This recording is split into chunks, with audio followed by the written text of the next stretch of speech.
નીટની પરીક્ષામાં ગેરરીતિ થઈ હોવાના આક્ષેપ સાથે અત્યારે સમગ્ર દેશમાં વિરોધ ચાલી રહ્યો છે ત્યારે અમદાવાદમાંથી નીટ પરીક્ષાને લઈને ચોંકાવનારો કિસ્સો સામે આવ્યો છે। અમદાવાદની એક વિદ્યાર્થીની બોર્ડની પરીક્ષામાં ફેલ થઈ છે। આમ છતાં આ વિદ્યાર્થીની નીટમાં 99.86% સાથે ટોપર બની છે, જેથી નીટની પરીક્ષા પર અનેક સવાલ ઉભા થયા છે।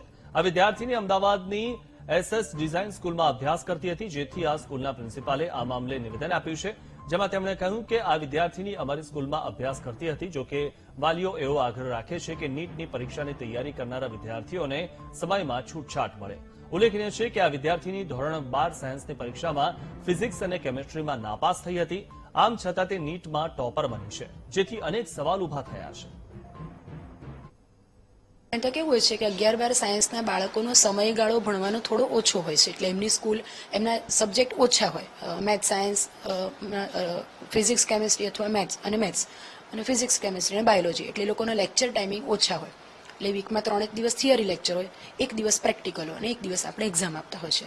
એટલે લોકો એમના વિષયના જ્યારે લેક્ચર હોય ત્યારે આપણે ત્યાં આગળ રેગ્યુલર આવતા હોય છે।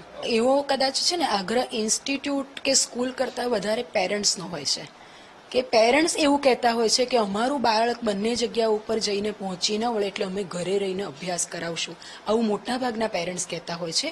બાકી જનરલી સ્કૂલ અથવા ઇન્સ્ટિટ્યૂટ એવો કોઈ આગ્રહ દુરાગ્રહ નથી રાખતા કે તમારે કોઈ એક જગ્યા પર જવાનું ને કોઈ એક જગ્યા પર નહીં જવાનું। જો ભણવાનું તો ભણવાનું છે સાહેબ, બંને જગ્યા પર આવે એટલે બાળકને ફાયદો તો થવાનો છે।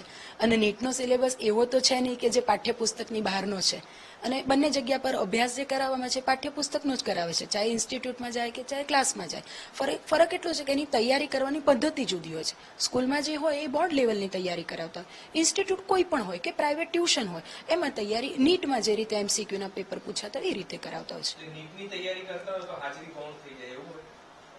ના, ગૌણ થઈ તો ના જાય સાહેબ, બિલકુલ એ બાળક જાતે ગૌણ બનાવી દે છે, ગૌણ થઈ નથી જતી। દેશમાં નીટની પરીક્ષાને લઈને ગેરરીતિના અનેક મામલા સામે આવ્યા છે, ત્યારે ગુજરાતનો પણ એક એવો કિસ્સો કે જેમાં વિદ્યાર્થીની બોર્ડની પરીક્ષામાં નાપાસ થઈ અને નીટની પરીક્ષામાં સૌથી વધારે માર્ક મેળવ્યા છે। પટેલ અંજની દેશમાં નીટની પરીક્ષાને લઈને ગેરરીતિ સામે આવી છે, ત્યારે ગુજરાતનો પણ એક એવો કિસ્સો કે જેમાં બોર્ડની પરીક્ષામાં વિદ્યાર્થીની નાપાસ થઈ અને નીટની પરીક્ષામાં 99% મેળવ્યા।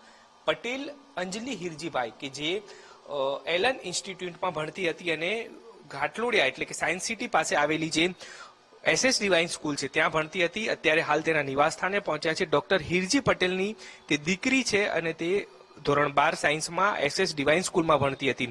2 વિષયમાં તે બોર્ડની પરીક્ષામાં નાપાસ થઈ, પરંતુ નીટની પરીક્ષામાં તે સૌથી વધારે માર્ક મેળવ્યા છે, જે શંકા ઉપજાવી રહ્યા છે। હાલ તો તે નિવાસ સ્થાને નથી, પરંતુ મહત્વની બાબત છે કે બોર્ડની પરીક્ષામાં 2 વિષયમાં નાપાસ થનાર વિદ્યાર્થીને નીટમાં કઈ રીતે ટોપર જાય છે, એટલે કે જે શંકાઓ ઊભી થઈ રહી છે નીટની પરીક્ષામાં ગેરરીતિ મામલે, તે પણ જોવું રહેશે કે આ વિદ્યાર્થીની બોર્ડની પરીક્ષામાં નાપાસ થાય છે અને નીટની પરીક્ષામાં કયા પ્રકારે તે ટોપર બને છે।